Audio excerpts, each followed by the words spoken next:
Hey guys, welcome back to the channel. This is Backyard Beach Reviews. For those that know me, know that I typically focus on Massachusetts beach reviews and nature-related content, as well as YouTube golf content.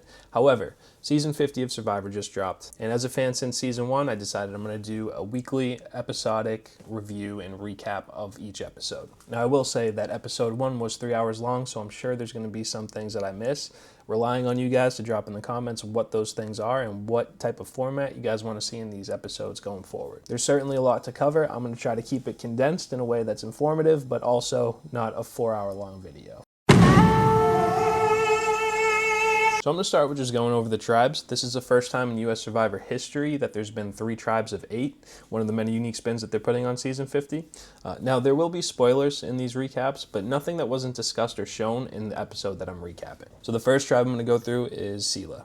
It's comprised of Christian from David and Goliath, Suri from Panama, Micronesia, Heroes and Villains, and Game Changers, Jenna from Season 1 Borneo and All-Stars, Ozzy, who is one of my personal favorite players in the game. He's on my Mount Rushmore with probably Rob, Parv, and Tony. He was originally in Cook Islands and then Micronesia, South Pacific, and Game Changers. Rick from Edge of Extinction, Emily from 45, Joe from 48, and then Savannah, the Season 49 winner. Interesting wrinkle with Savannah is that Season 50 was filmed before 49 came out, so theoretically nobody knows who won 49. And it was an interesting choice that I'll get into later for Savannah to divulge the fact that she won it, but again, we'll discuss that a little bit later. So next is Kahlo. We have Coach from Tocantins, Heroes vs. Villains in South Pacific. We have Chrissy from Heroes, Healers, and Hustlers. We have Mike White from David vs. Goliath. He was a David on that season, but he might be a Goliath at this point based on those abs that he's rocking out of nowhere. Jonathan from 42, Dee from 45, Tiffany from 46, Charlie from 46, and then Camilla from 48. So a lot of new era players on this team, but I actually like how it's comprised in a few different ways. And then finally we have Vatu, which is comprised of Colby from Australia, All-Stars and Heroes vs. Villains, Stephanie from Palau, Guatemala and Heroes vs. Villains, Aubrey from Caorong, Game Changers and Edge of Extinction, and then Angelina from David and Goliath, Q from 46, Genevieve from 47, Kyle from 48, and then Rizzo from 49. All right, so now that we have the tribes all organized, let's go into the Marooning Challenge. So this is where we see the first impact of the fans having a vote on this season, and that came in the way of there not being any food available. So the prizes for the Marooning Challenge for the first place team were going to be a flint and a bonfire at their camp. Vatu got off to a huge lead, never looked back. They won the flint and the bonfire. Now this is where we see our first twist of the season. Each tribe had to nominate one player to go on a journey for the opportunity to win supplies. The players that were picked were Ozzy, Coach, and Q, which is super interesting because for those who have seen past seasons, Ozzy and Coach have some serious animosity towards each other. They do not like each other for a lot of reasons. Ozzy essentially cost Coach $1 million in Coach's mind. I'm not so sure he would have won anyway, but he certainly thinks so. Now, as you might assume, Ozzy jumps out to a huge lead in this challenge. He's one of the best challenge beasts in the entire series of Survivor. He makes it to the last part of the challenge before either competitor are even close. And the final part is to create a long stick using a bunch of small sticks, tying them together, and reaching past a barrier, getting a key off of a ledge and dragging it towards the barrier, grabbing it, you win. Now this went on for about 30 minutes. And so Ozzy's lead was gone. In fact, it might have been a disadvantage because he had spent so much energy trying to get this key, and the others were a little bit more fresh and were able to see kind of the strategy that goes into it. So what Coach did was he focused on creating a smaller stick that was more sturdy, so that once Q or Ozzy knocked it off and brought it in, Coach could steal it with his small and sturdy stick. As time passed, everyone realized that it was extremely difficult to do this. And Ozzy suggested that whoever knocks the key off the ledge gets the key. So they drag it in with no competition from either other player. Q agreed. Coach did not. Coach did not say a word. And of course, what happened was Ozzy knocked the key off eventually, brought it in, and Coach stole it. So if there was any chance of redemption between those two, it's now completely out the window. But that wasn't it for the Journey Challenge. There was another twist after Coach left. So Q and Ozzy had to decide which of them would take supplies and lose a vote, or not take supplies and gain an extra vote. Now, in years past, you would assume that Ozzy would jump on the opportunity to get supplies for his tribe. He's always been the provider in his group. However, he'd mentioned that he's going to play this season completely differently. So he's going to go the more strategic route as opposed to the provider route. At first, I didn't mind the play by Q because in a tribe of 8, It's not that big of a deal to lose a vote, relatively speaking. You need a 5-3 split anyway. If you lose a vote, you still just need a 4-3 split. But in a tribe of 7, that gets completely different because the only option is a 4-3 split, and once you lose a vote, that becomes 3-3. Now that's a tough situation knowing now that Kyle is not going to be on the tribe any longer. So they are a tribe of 7. That vote is going to come into play most likely. Okay, now the immunity challenge. So there were 2, I think, key elements of this challenge that are worth noting. The first is Cirie and her performance within it. I expected a lot more of Cirie in terms of being a strategic player and understanding, her value to the team and understanding her capabilities in terms of physical challenges. I'm surprised that she nominated herself for this portion of the challenge. From what I heard, she completed a challenge similar to this in Survivor Australia, so she had confidence going in, but there was a key element of that to where there was no barrier directly in front of her. So I don't see, as much of a correlation.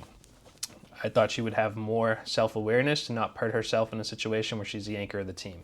So they really had no chance. It didn't make it across in the edit, but her portion of it took her 20 minutes to complete. You can't win that way. She would have been better off on the couch. Which, can we talk about that for a second? I get it's a nice story and everything. It was a nice story the first 4 times she was in Survivor, but do we have to continue to talk about how she got off the couch? Now, the other notable part about the immunity challenge was Kyle's injury. Now, this also didn't come across in the edit, but he got hurt on his 3rd time jumping up the ramp. He initially went first and got up easily, and he was on the platform. But as the challenge moved on, he noticed that, I forget who it was, someone was having a lot more difficulty than they anticipated getting up the ramp, so he jumped down to help them and figured he'd be the last one to get up because he was able to do it so easily in the first. But after that ramp gets muddy and everyone's sweaty, it becomes a lot more difficult. So he didn't even tear his Achilles on the jump that they showed. It was actually a 3rd jump that he tore it on. Just feel terrible for him. He's one of my favorites in the competition, one of my favorites from the new era. So I was really disappointed to see that he would eventually have to leave the game due to an injury, which sucks. And it also puts his tribe in a very difficult spot now that Q doesn't have that vote. So being that they were in the same alliance, that's going to cause some real complications for their tribe. Even with that, though, Vaatu was able to come in 2nd, so they were safe from tribal. Kalo ended up winning, and then Sela ended up finishing in last place. One other part that didn't come through in the episode was it was pretty funny. It's our kind of behind-the-scenes video of Steph trying to negotiate with Jeff because they won fishing gear, but she stayed at that part of the island before, and it's a bad fishing ground, so she was trying to negotiate for a tarp or whatever else they could get. Jeff shut her down immediately. But it's fun to see kind of the behind-the-scenes aspect of it because I've always assumed, that people do some negotiating or ask for things additionally other than what they're offered, and that is the case, so it was pretty cool to see. So early on in the episode, Jenna named Cirie's name very prematurely and very early when she didn't really have to. I think this was a matter of her being an old school player and trying to overcompensate to the new game a little bit, which is obviously a little bit more fast paced. Don't think it was the right move. Everyone knows that when you're naming names, you end up with a target on your back in a lot of instances. So poor play by an old school player, and it inevitably ended up getting her voted out. Now, there was obviously some deliberation on whether or not they wanted to continue forward as a strong tribe or if they wanted to eliminate threats. If they wanted to eliminate threats, Ozzy's name was thrown around, but they ended up going with the alternative. Christian made a good point. He said that if they were to remove Ozzy or Cirie, it would be kind of a dirty vote. And they'd be dealing with one of them being mad, and they're both such great players, they probably would have swung a few people to their side and ended up eliminating the folks that came after one of them in the future. I do feel bad for Jenna. I can't imagine getting mentally and physically prepared for a season of Survivor as a returning player, so knowing what it's required, and then just being eliminated on the first day. That really probably sucks, but she kind of put it on herself. You don't start naming names at the very beginning. That's just a foolish thing to do. Now, over on the Vaatu tribe, Genevieve and Stephanie find the Billie Eilish boomerang idol, which I don't know what Billie Eilish's involvement is with Survivor, but I thought it was a little ridiculous. She ended up giving it to Ozzy. Now, the way that this idol works is that if the person that she gives it to is voted out, it returns to her. I get why she gave it to Ozzy. You want to give it to someone that is likely to be targeted early because they're a considerable threat. And if it doesn't work out and they don't get voted out and it doesn't get returned to you, you have the potential to start an alliance with a really strong competitor. Now, I'm hoping that Ozzy knows this. He's not a very strong strategic player, but he's going to need to play that idol once there's a tribal merge or a swap because he doesn't know who knows he has that idol. We've seen Ozzy get voted out with idols before. I hope that doesn't happen to him this time around. I hope that he is actually playing a more strategic game than he has in the past, and he fully understands the situation. But either way, I think it's the right call from Genevieve and Stephanie. Episode's not over yet. There is a second journey challenge. So this one consists of Mike, Savannah, and Colby. Now this is interesting because you have a member from each tribe meeting pretty early in the game. What it resulted in was Savannah and Colby telling Mike White about Coach and the other journey challenge, which then of course Mike goes back and confronts Coach about in his disingenuous actions during that journey challenge. But this challenge itself, only 2 people could compete in, so it ended up being Colby and Savannah, and it was an interesting one. It was kind of like a Jenga type game, a stacking game, where there were 2 very specific strategies. So Savannah being a lot shorter than Colby, she tried to build it out wide, and Colby tried to build it out tall. So it got to a point where Savannah couldn't reach to put another block on top, and it would fall, and he would win. But Colby ended up losing. The prize for this was only to keep your vote. There was no additional prizes involved in this specific challenge. Now, when Colby left, Savannah got a block of vote. Now, it's funny because when Savannah got back, she told her tribe everything that anybody else on that challenge saw. And they still didn't trust her. I think that has a lot to do with her divulging the information that she was a winner on season 49, which obviously no one knew because the season wasn't out yet when they were filming. I think she kind of had to do this though, because Rizzo was on her season, and if they ever made it to a merge, then the folks on his tribe would likely know that Savannah won. So she couldn't really lie about it, I don't think. I think it was the right play to tell her tribe that she won, because it's going to come out eventually.